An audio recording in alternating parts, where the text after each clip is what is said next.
What up, Fight World? It's your boy Ego, and I'm back with some more fighting. UFC 207 has already started. I've already started watching it. Some pretty good fights, nasty knockouts.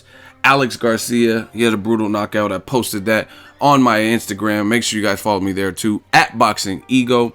And I want to talk about a little bit of purses. Also, I watched the Hendricks fight. Hendricks looks a little washed up to me. Like, he just doesn't look like the same fighter, physique and all, and fight game. But Ronda Rousey main event has not come up yet.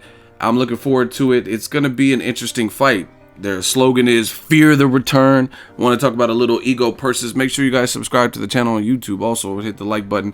I will be back post-fight to give my thoughts on it. But I want to talk about a little bit of purses, Ego purses style.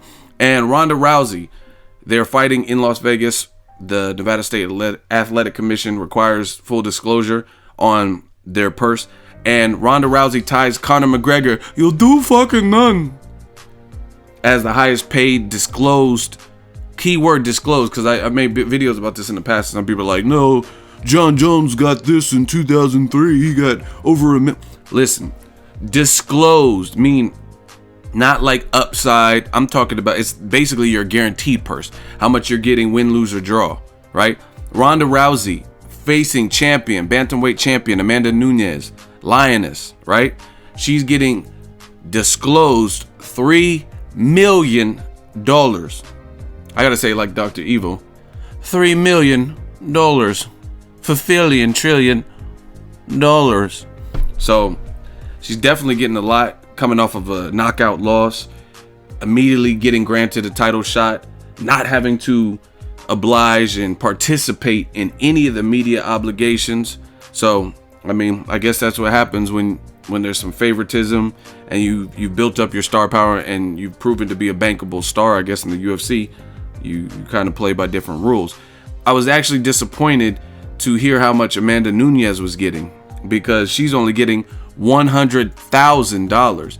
And I heard there's a win bonus of $100,000, so she can double her purse if she beats Ronda Rousey. So still, that's only $200,000, and she's the champion. And she's coming off a hell of a performance against then champion Miesha Tate, who took the belt from the girl that beat Ronda Rousey, which was Miesha Tate versus Holly Holm. Holly Holm obviously is the one that beat Ronda Rousey. So, I mean, kind of goes back to what Joe Rogan was saying. I think he did on his podcast. He was like, man, I don't understand it. The UFC, they keep saying Fear the Return, and all the promo ads are just bigging up Ronda Rousey. She's the one that got knocked out. She's the one that been MIA. People know her name.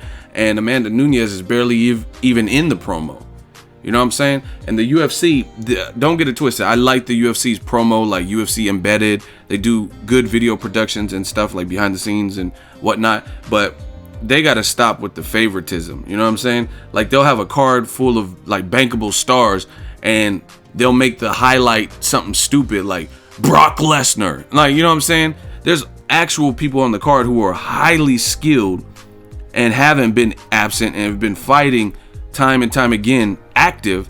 And then you talking about Brock Lesnar, who at the time before the Mark Hunt fight, he hadn't fought since like 2011 or 2013. You know what I mean? He's been absent doing his WWE steroid stuff. You know what I'm saying? So like, they got to chill with the favoritism and try a little bit better to make it more balanced. You know what I mean? Just in general, right? And I understand business, I understand how it works, but letting Conor McGregor hold on to 2 belts just so he could say, I'm the first person in UFC history to hold 2 belts simultaneously in 2 different divisions, but you're not defending.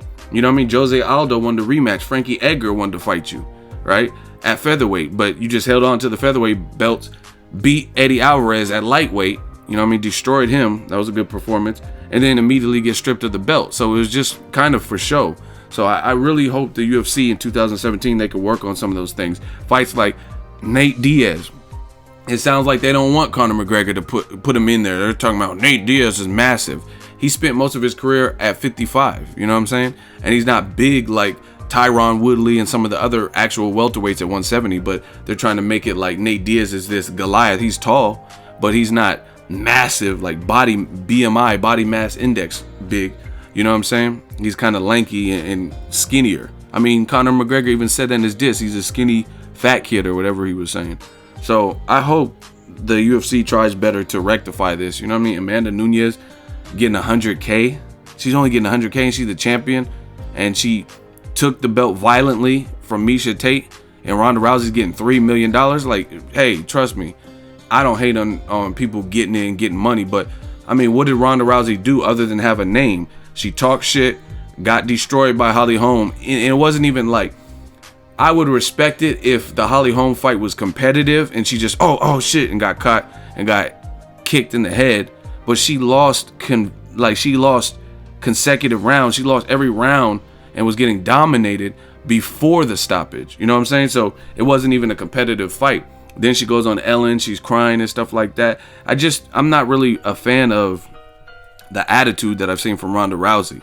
It's like she has a hard time accepting the reality. So, you know what I mean, as a lover of just good underdog stories, that Rocky Balboa type of mentality, I hope Amanda Nunes goes in there and handles business and retains her title based on what I've seen. Because, I mean, it's almost like a setup. Ronda Rousey gets $3 million from off the couch, and you only give Amanda Nunes $100K, like. And then if she wins, which, you know, there's always politics in fighting sports. What if it's a close contested fight? You know they're going to give it to Ronda Rousey. They're talking about Fear the Return and putting her in all the ads, and she's the UFC darling. You know who they're going to side with, the judges. So it's an uphill battle. Amanda Nunes got to go out there and smoke her, or, you know what I mean, do a Holly Holm type of performance where it's undeniable who won. And I want to see the fighters get treated fairly, you know what I mean? And we've seen that time and time again where certain people seem to have special perks, like, oh, I'm Ronda Rousey, I can have a media blackout. You know what I mean? After the weigh-in, she weighed in and they did a little face-off, and then Ronda Rousey like pouts and storms off. Amanda Nunes is talking to Joe Rogan, say, hey, I want to prove to you guys I'm the champ. You know what I'm saying? Every fighter probably wishes they could just focus solely on the fight and not worry about talking to the media, asking and answering the same questions over and over and over again. And I just don't like the favoritism. But those are the purses. Both fighters should get a percentage or some of the pay-per-view proceeds depending on how good it does. I'm going to get back to it. I'm also looking at the co-main event with Cruz. I think that's a good fight. Shout out to Sacramento. Let me know what you guys think. I'll be back post-fight. Those are the ego purses. Ronda Rousey challenging champion Amanda Nunes.